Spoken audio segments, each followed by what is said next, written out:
What's the word? What's the word?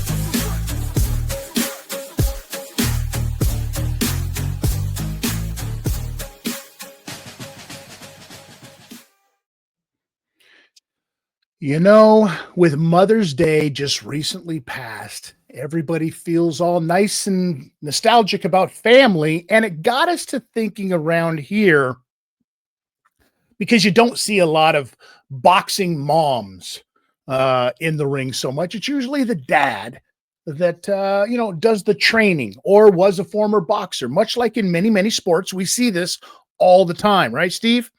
We see football players whose kids become football players. We see baseball players, soccer players, or do English football. We see professional wrestlers, a lot of Nepo babies, as it were, where they become wrestlers, their kids become wrestlers, and so on and so on, sometimes third generation. But in boxing, it's very interesting because there's two sides to this. There's the I was a former boxer and I'm going to teach my kid to be a boxer. And then there's the I want to live vicariously through my son who is a boxer. And it brought us to the point where we said, well, okay, let's find out. Let's have a little discussion about whose son is tougher. You know the old saying that it was my dad can beat up your dad. Well, we're switching this around. And it's my son can beat your son in the world of boxing. Steve Swift, how you doing this week, brother? I'm all right, thank you. It's a very interesting subject and comment to make because it's messed and is currently messing some people up very, very much. Yeah. I think families have got an awful lot to stand for. I mean, your family can't live with them, can't kill them. That's often what is said. I mean, by me just now. Sure. And my family's not close. And for that, much thanks. So in other words, they're not watching this right now. Okay, got it. They might be. They might be. I wouldn't know. Perfect. Even better. When we think about boxing families, though, I think probably, the most famous one, if you think about one of the most famous names being Mayweather, and you think about all of the history between Floyd Jr. and Floyd Sr., and the dynamic of a father-son relationship, I think that one is probably one of the craziest ones out there that's still a little normal because we'll get into a few of them. You know what I mean? And when I said earlier, there's a different dynamic between a father that used to be a boxer and his son who's a boxer, and he's training him, and the other one living vicariously through your son. Let's start with fathers and sons where the father used to be a boxer and is now training his son. Who comes to mind right out the gate? And don't say Ben and Eubank because, they're fresh off of the mind, right? Obviously. I was going to say Ben and Eubank, but mind you, they're not. You see, this is the difference thing, isn't it? Because the definition is who's around influencing that. Is your dad around influencing you? Is he training you? Because if he's training you, that's a different thing. If he's influencing you, your trainer is screwed. Yes. And we've seen this in the past many times. And we'll get to that one in a second. I think for myself, you think about the Mayweathers, you think about the Bens, you think about the Eubanks, think about the Chavez, with Julio Cesar Chavez Jr. and Sr., right? Those are some big shoes to try to fill. So you can see where you kind of fall short sometimes too, right? Another one that kind of fell short, in my opinion, here's a name for you, Spinks. Leon and Michael. Think about that one for a second, Steve. Yeah, I mean... And what's the first thought that comes to your mind when I say Spinks in a ring? Well, no, a lot of things come to mind, but for me, the first thing that comes to mind is overlooked. Okay. I mean, both both overlooked really. And and really, I suppose Spink's younger overlooked because of failure, not failures, defeats for Spink's older. It's difficult because, again, I'll come back to it again. You've got the boxing of boxing, and the business of boxing are intertwined there, and you can't have a proper camp. Right. But you've also got another B of boxing in there that we haven't even talked about: the mental breakdown of boxing, because that's what we saw from Corey. Right. I think about it that's what I think of when I think of the two things. When I think of Spinks, I think of Muhammad Ali with Leon. Yeah. And I think of a massive breakdown in the ring with Corey. And that's a shame, right? Because Corey had so much potential. Yeah. So much potential because of who his dad was. And the thing is, what you've just done there for me is that I'd forgotten. Yeah. I'd forgotten. So I thought, well, oh yeah, because of the situation with Ali and all of that. Yeah. So you're overlooked. We had the same thing with Conor Benn. Yeah. Same thing, not with Chris Eubank Jr., with Conor Benn. Same thing. With others, not though, with Costa and Tim Tszyu, who I presume you're going to be looking at as well, because that's not happening in that way at all. Right. And we've got other father-son duos that work just fine, even outside of it. Like, Teofimo Lopez Jr. and Sr. Fantastic man to have in your corner is Sr. for his son, right? Yes, but neither of those really florid boxers. Neither of those who really go for the business of boxing, or neither of those. Look, I'm bringing in money here because of what I say, not what I do in the boxing ring. That's the difference here, isn't it? So that's about let's box, not let's talk about boxing and then see what happens. Well, I mean, okay, so then you think of somebody like, I don't know, Roy Jones Jr. Roy Jones Jr. was a guy whose senior was his guy. And then Roy Jones Jr. had to do what most of these guys that we're going to be mentioning here don't have the balls to do. He fired his own dad. And it was the greatest thing they could have ever done, because it was shortly after that, I believe, that he fought Bernard Hopkins. And then he went on the infamous Roy Jones Jr. tear where he just went through everybody, right? That's what can happen. Do you think the dynamic of the dad there is too much? I think it started to be too much. I think people started to report it in that way. I remember reading an article from earlier on in his career about, I think if I remember rightly, which actually concentrated on, look at the way he moves in before the bell had even rung. Look at what he's wearing. Look at the way he's parading. He is kind of like a young boy kind of thing. That was what the article was about. Right. And I thought, and yeah, has to get away from the father to make sure that he can go his own way. Thanks, Dad. And that was great that you did that and gave me that real. But now I need to do my own thing. It's right. And this is the thing. You don't want carbon copies, but sometimes that works really well. And we saw it recently with Chris Eubank Jr. as well, where he finally had to step away from the shadow, because it's a big shadow. And not because it was created by the dad, but because the dad allows it to continue after it doesn't need to be there. You know what I mean?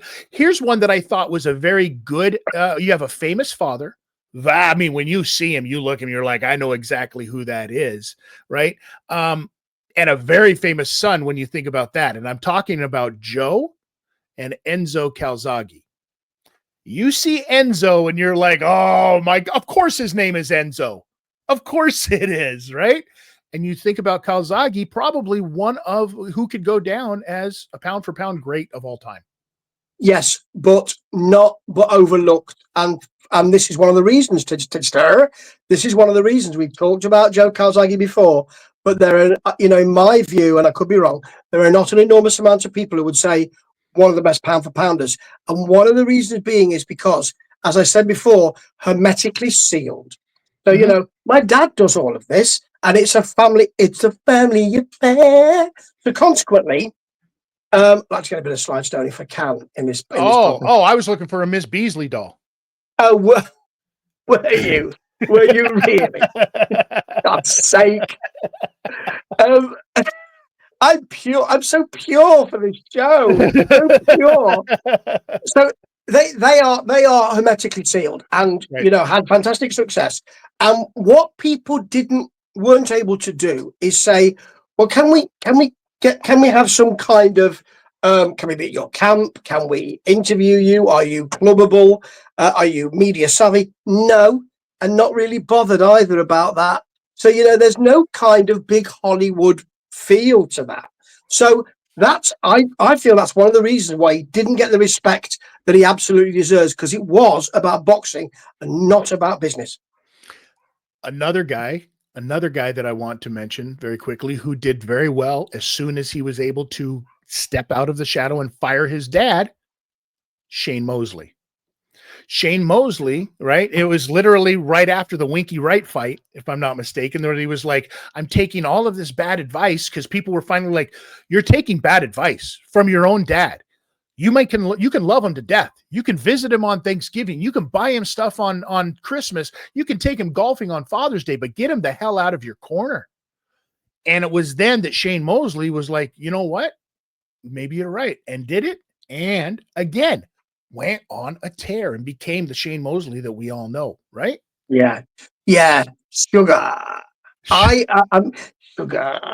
And I think also it's one thing to have the entourage in your ear saying, I need, you know, you need to keep me going, you need to keep the money, make the money.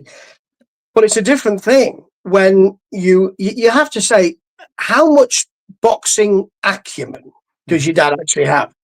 Does your dad actually, you know, who's going to step up and say, well, just a minute, can we put them through boxing school to say, okay, they shouldn't be in your corner, because actually they don't know they don't know what they're doing at all. Or that never happens, does it? Because this is it's not. It's a lack of regulation in a good way. It's a lack of regulation because you get together and you need to learn the ropes, and your dad is who you need at that time, because you know he provides. He brought you up, even if it's dysfunctional. He was there for you, you know, or he was at some lengths removed, but he's your dad. Sure. So consequently, you need that, and you need that to build up your confidence. But yes, at some point there should be, let's put you through boxing college now. This is getting serious. So now let's put you through boxing college. You failed. Goodbye. It should be like that. But unfortunately, it's a confidence situation in boxing, isn't it? So, you know, a lot of people don't have that confidence to say, see you, dad. Let's talk about the other side. You know, there's one name I'm forgetting because I'm saving it for last because it's the most relevant, but I want to get to this one first here. Let's talk about the other side of it, where maybe it's a good thing to have your dad in your corner to make sure that the towel gets thrown in before you get your ass handed to you in a very, very bad way. I'm talking about Danny and Angel Garcia. If we look at Danny Garcia, that can be another show all into itself with us, Steve, because talk about a rise and a fall that we witnessed live in living color on TV. His last, like the run that he went on while he was, you know, actually murdering people literally was, you think about the guys that, even just the guys that he lost to, Errol Spence Jr., Sean Porter, Keith Thurman, right? But then the guys that he was beat the living hell out of Paulie Malignaggi, right? Lamont Peterson, Samuel Vargas. I mean, unbelievable. Jose Benavidez Jr., even a guy who that was supposed to be the next thing, handled him no problem, majority decision, right? But then we saw him in there with Arislandi Lara, and it was like, what is happening? I got to be honest with you, I felt like I was seeing another Corey Spinks incident happen here, because it seemed like he was having a nervous breakdown in the middle of this fight and didn't know how to get out of it. And his dad seen it happening too and was like, no, we're out. Right? Yeah, and that's and by the way, before you say anything, everybody beats Paulie Malignaggi. Come on, but the thing is, it's a beauty too.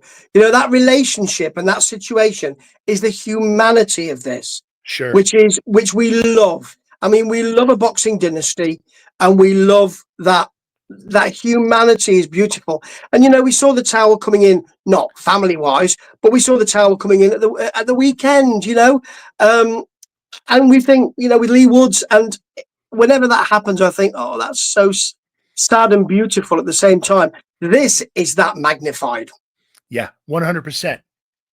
Here's my fear, is that there's one person out there who I feel, and we've said this before on the show, is getting to the point where they need to step one way or the other. Either tell your dad to beat it, or just completely, fully embrace it and go with that lifestyle. I'm talking about Devin Haney, Steve Swift. I don't quite know where Papa ends and Devin begins here. So I'm not quite sure. They do seem to be a solid unit, and a solid unit not in a good way. So they don't seem to be a solid unit in the ring. You know, they're together, but they don't seem to be a solid unit. But they seem to be a solid unit out of the ring with shenanigans. And I don't know if one's in the ear of the other, saying, actually, do you still want this, son? Actually, Pop, I don't want this anymore. Well, let's see if we can grind it out a few years, as they say in Spinal Tap, grind it out in Europe for a few years. Because you know what? There's money still to be made, and we can always go through the courts.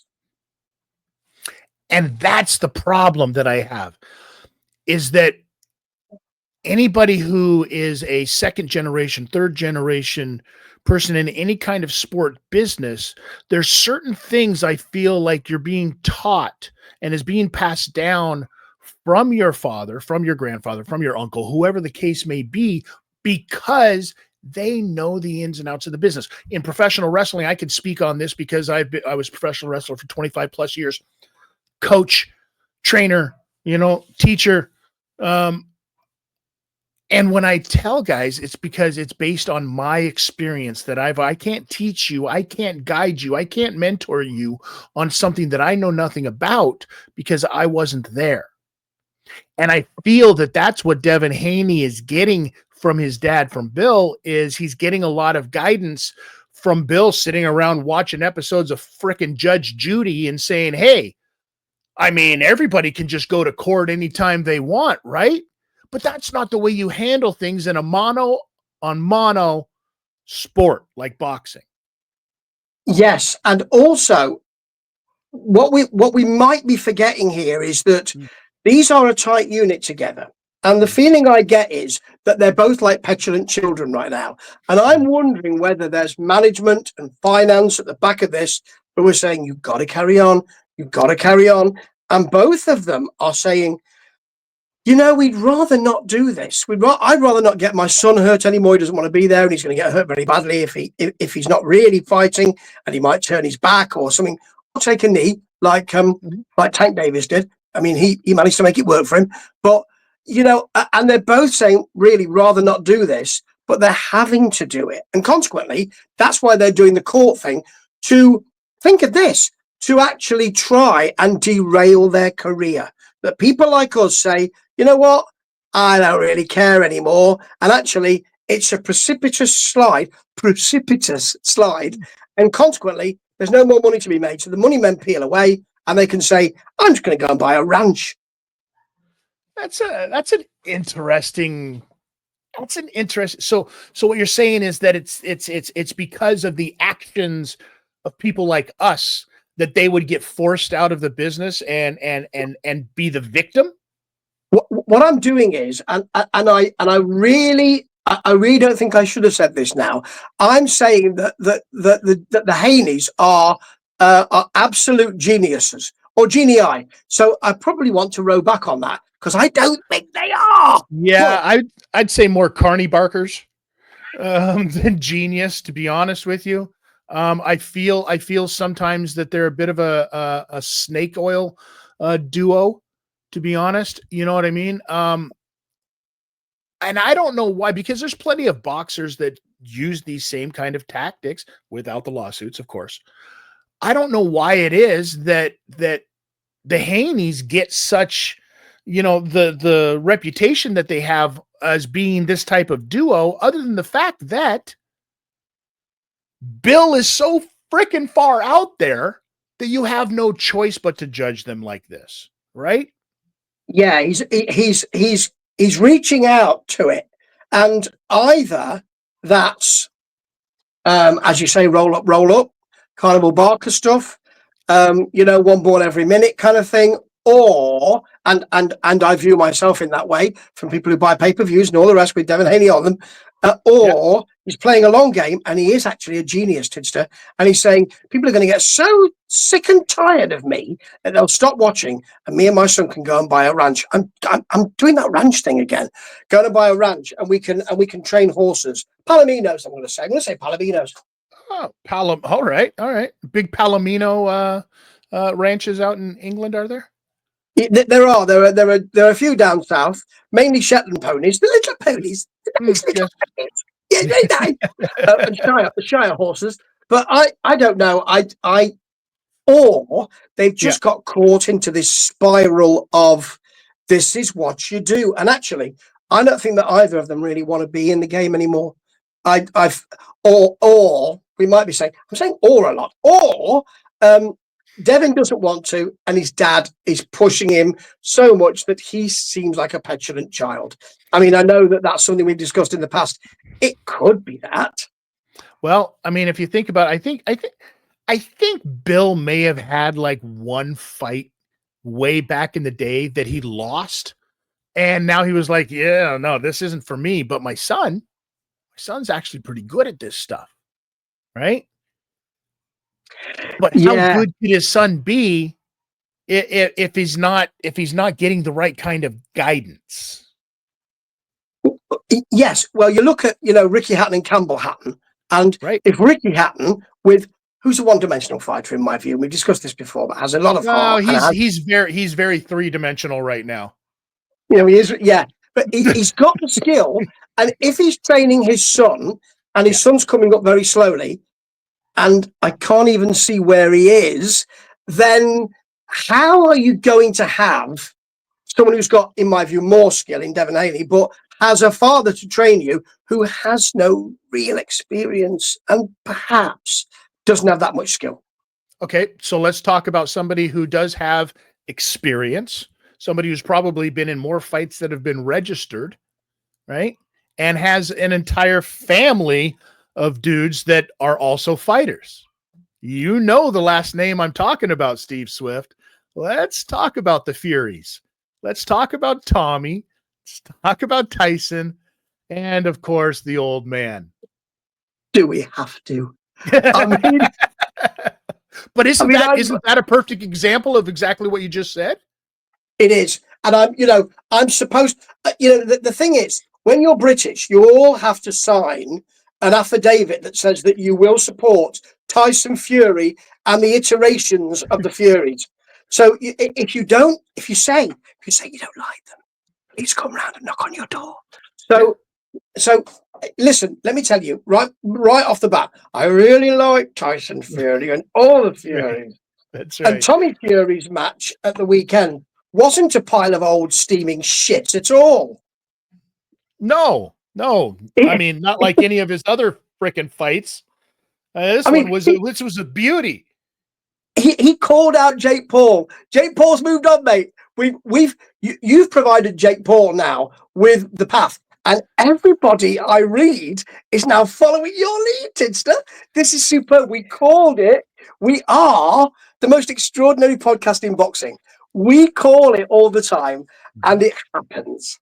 So, even more so now, there's a rumor going around right now that Jake Paul is in talks with the WBC for a fight with Badu Jack.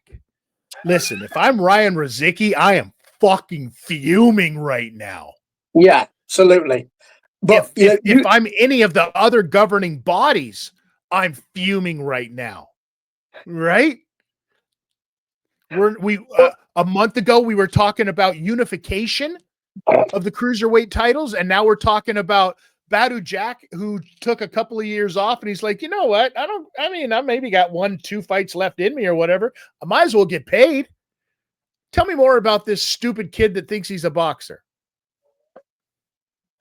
Yes, but then we are talking about the WBC, which we will hopefully talk about in a little while because I've got some beef with them. However, let's talk about the Furies because you've brought it up, and I feel that like a bad smell, it will hang around unless we actually talk about it and I can get it off my shoe. So, yeah, the Furies, Papa Fury, he's correct me if he's not really. Is he really a trainer, or is he someone like, who was the guy who was the cheerleader in the Muhammad Ali camp? Who was that? Right. Yeah, is it that? I could see John is definitely he's the cheerleader of the group. But if you ask John Fury, since he probably had these kids punching their placenta bags on the way out from being born. If you ask John Fury how long he's been teaching these guys, you know what I mean? Like he'll tell a story. Oh, you're picturing the punching of the placenta bag? Is that his autobiography title? Punching My Placenta Bag by John Fury. Is that it? Right. Yeah, he's a curious hybrid of manager, trainer, and cheerleader. He's neither one thing, he's none of those, and he's all of those. And he is, it's a community situation, isn't it? That his son may be one of the most famous boxers in the world, even now, after being humbled and shown that he's not got the skills he thought he had. And in my view, and I'm a Brit, and he's still the leader of that family. So this is an interesting situation because you do have a cultural situation here. You have a traveler situation here with a cultural male situation that's documented. So it's interesting that he's still the head of that family. So although Tyson Fury earns an enormous amount of money, let's just ignore Tommy Fury at the moment, if only we could, regularly, all the time. Right. But if Tyson Fury is earning tons of money, really, it's still about, and is that okay, Dad? This is interesting, the cultural stuff, and it's good that you bring it up, because even kind of YouTube channels, they defer to John before Tyson Fury in a way, which is very interesting. Well, I think that might be because they know that John is just a powder keg waiting to explode. And the name of the game for a lot of these guys is clicks, right? Yeah. It's a clickbait game on YouTube for a lot of them when they're doing that. So you're like, oh, how can we fire up John Fury again? And that's what they try to do, right? And John takes the bait every time. And he's got to know that he's taking the bait and just doesn't care. He's like, fuck it. I'm John Fury. And by order of the Peaky Blinders, I'm going to do it. Like, this is what he does. By the way, fantastic show. Yeah, by order of the Peaky. I've never seen one. And nor will I ever. It's like, I've got this thing where people say, oh, that's marvelous. Love Actually, isn't that a great film? I know, and I'll never see it. I will never say, oh, Harry Potter, isn't that great? Never read one, never seen one. Won't. Anyway, he has probably the most extraordinary freedom of anybody in boxing at the moment, because as you say, says what he wants and people go, oh, that's fantastic. More clicks. Right? Yeah, that's exactly what it is. When you think about families and you think about the fact that they have to box, do you really think that a guy like Tommy Fury would be in boxing if he wasn't, I don't know, forced into it some way?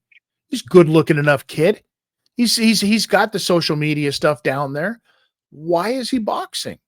He's boxing, I think, because of John, because there's so much of that pressure of, I need to impress, I need to garner my father's love, and the only thing he knows is this, and so I have to do this. I mean, the Yeah. only other reason you would get in and stay in boxing that long is if you were broke all the time. Yeah, absolutely.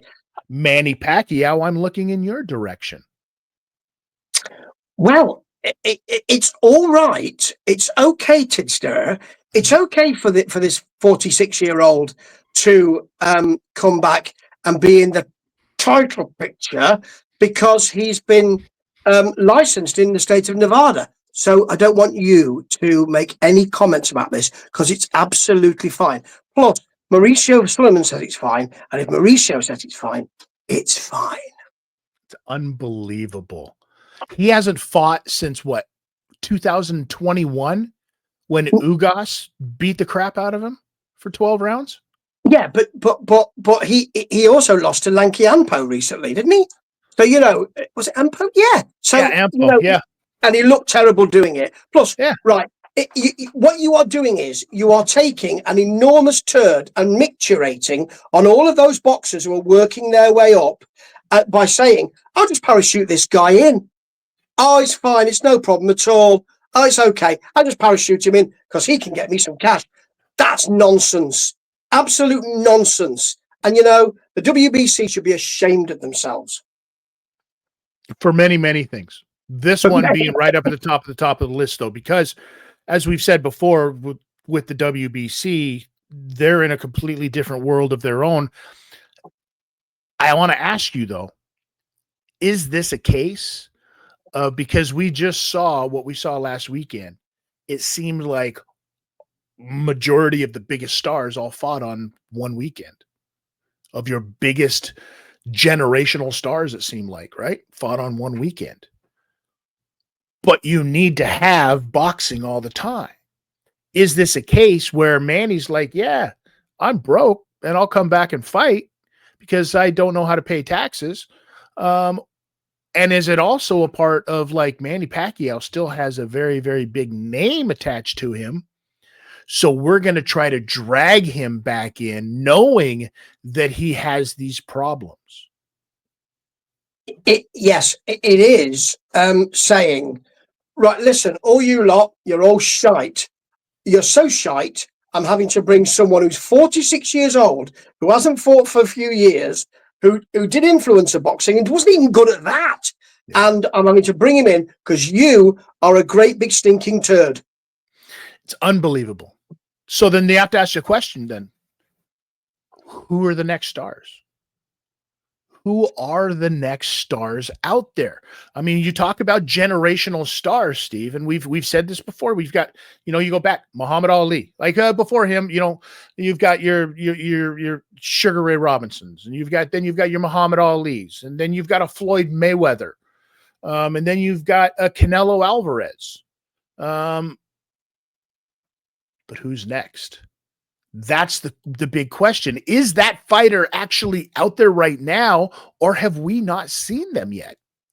We've not seen them yet. There are fighters who...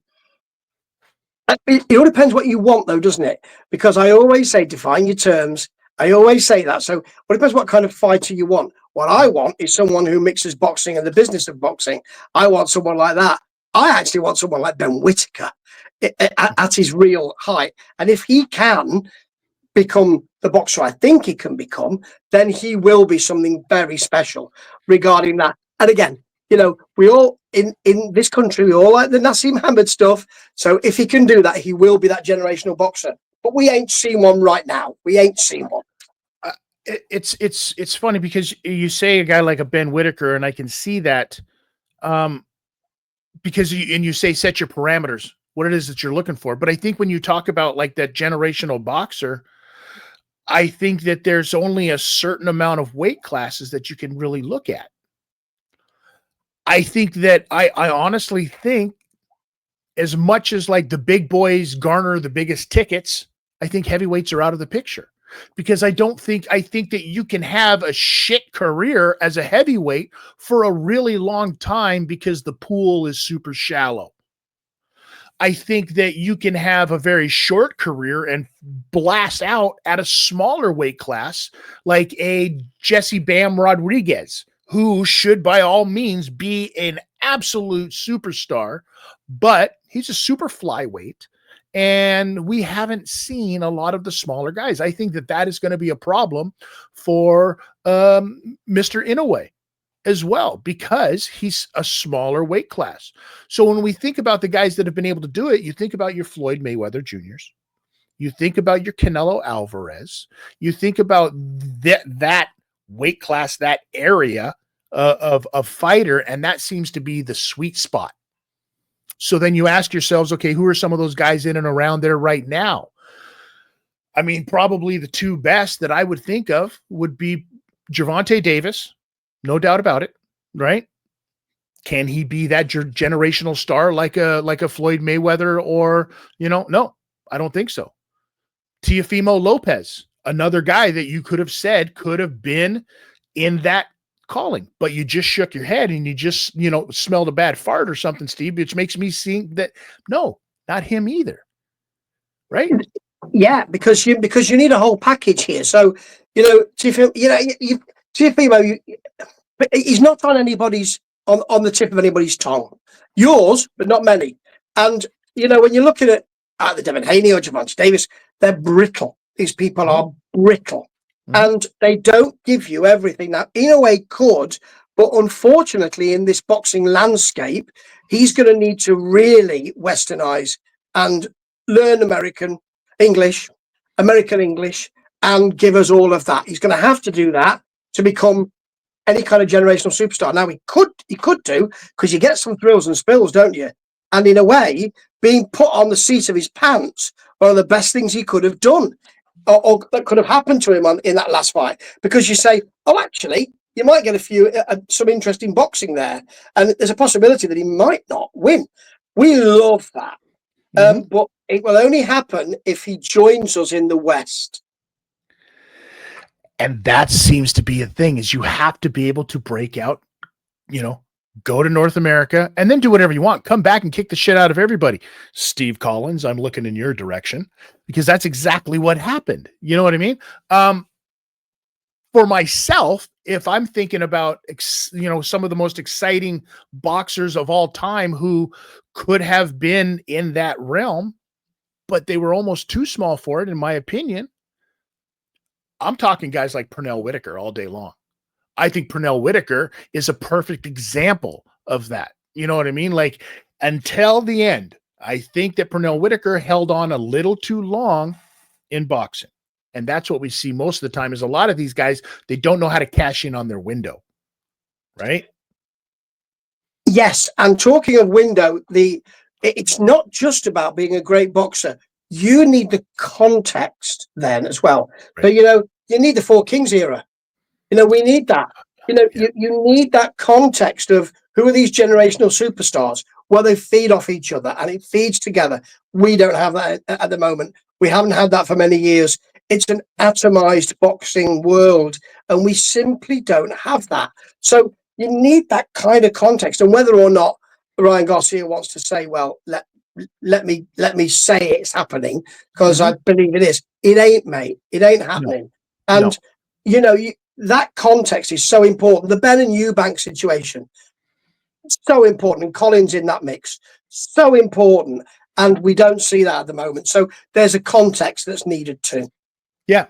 And I think you're right. I don't think we have seen that fighter as of yet.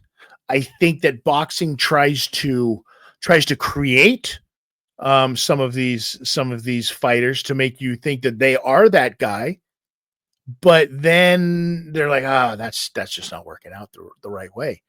I think one of the perfect examples, if I'm thinking, in recent history, is probably when they did the Super 6 middleweight tournament.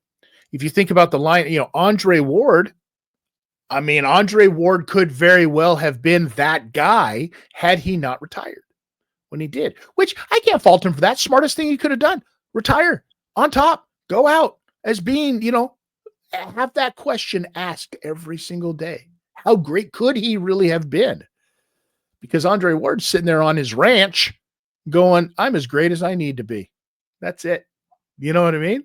But look at the other guy, Carl Froch in there, Andre Durrell, Jermaine Taylor, Arthur Abrams,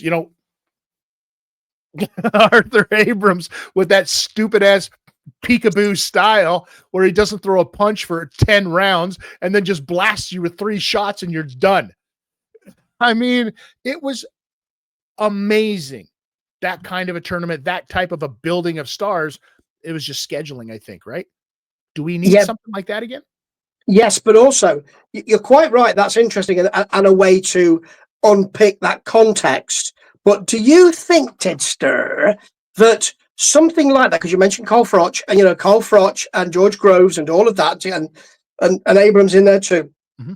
Do you think that kind of generational context is only really available when it's in the US? That British fighters, and you can't have that context with international fighters. So you can't bring Froch in, you can't bring Abrams in, you can't, and think you can't bring that kind of, because it's not. Whereas if they're all Americans, that's something very special. That's an interesting topic, and it's definitely something that I think that we could talk about a lot further on other episodes, because then you're getting into the discussion of boxing in certain countries as opposed to a worldwide stage. My immediate response to that would be that the problem that you have is, let's say you have a Frank Warren or an Eddie Hearn building up these guys in Britain for so many years. They've created this whole thing. Anthony Joshua, I'm looking in your direction. And you can't have him fight someplace else because of the fear of it being exposed. The fear of not being the draw that you are in your own backyard, the fear of not being as good as you are in your own backyard. And then as a promoter, how do you take that lamb that just got slaughtered and try to make him a star again? And that's, I think, the bigger problem of why they don't put these countrymen together, because a lot of the times, as well as I do, that if you grow up in the ranks of fighting in that country, you're seeing a lot of those same people.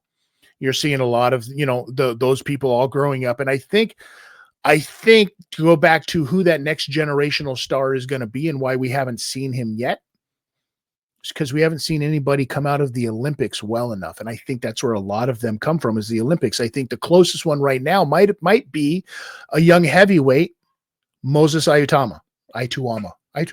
Sorry, Moses, right? That's a good example of a guy who could be, but ramifications of being a heavyweight doesn't make any difference. Yeah, and it's early days, isn't it? So, it all depends how that works. And the great thing about boxing is that can you make a wrong decision and your career is stymied or over. Yeah. That's the extraordinary thing about boxing. It needs to be done perfectly, and you can plot it perfectly and then have a loss and you're done. So, I talk about another heavyweight, David Price, Liverpool lad, came out of the Olympics. People liked him, had a few losses, done. Slide, precipitous, slide again. And, that can happen. And, with Moses, it's interesting. But yes, he's a heavyweight, so won't be around for that long. You've got to bring him on quickly. Yeah. So, listen. If anybody out there who's listening to this has a better idea of who you think is going to be that next generational star, let us know. Leave your comments, all of that kind of stuff. Write them down below. We love to hear it. I would love to know what you all think about it. Steve, it's always a pleasure when we can just sit down and talk some boxing stuff. And I love these kinds of topics. And we are kind of getting into a little bit of a, it seems like boxing kind of had their WrestleMania weekend, it seems like. So now we're getting into what you would think are not as big a names for the fights coming up. But then I say to you, the crown prince of American boxing, as far as I'm concerned, one Mr. Caleb Plant has a fight coming up. And it looks like on that same card, they've got Jermel Charlo. I think one of the Charlos is fighting on there because, yes, much like we've said before, it's time to make that fight from 4 years ago, ladies and gentlemen. So let's get this thing happening. And I, for one, would love to see it, because anytime you can get me watching Caleb Plant walking into somebody else's gym and talking a little bit of trash, I'm all for it. I am all for it. So, everybody, please go check out World Weary Guy 1 for all of the great stuff that Steve is doing. I won't even mention the fact that he's doing music reviews as well over on his TikTok, and he tried to make the point that the latest Iron Maiden album might have been something that was overlooked. Now, just a minute. This is the Blaze Bailey era I'm talking about. Because I get on with Blaze, and he's a great fella. So these are 2 overlooked albums, particularly the last one. And tonight I've done the Judas Priest without Rob Halford, lead vocalist Rob Halford period, the Tim Ripper Owens period, because that's overlooked as well, and rightly so in that situation. Yeah, I believe so. So go check it all out. It's great music reviews. Does fantastic stuff. Movie stuff as well. I mean, Steve Swift he's just a rambling review kind of guy. And we're here for every bit of it. Ladies and gentlemen, thank you once again. Please hit that like, hit that subscribe, hit that share, do all of those fun things. I'm Chris. He's Steve. This is the Bees of Boxing. And one thing you got to remember, Steve, I know you got a nice new fresh beard cut there. Looks good. But underneath it, it's that same chin. Make sure you tuck it.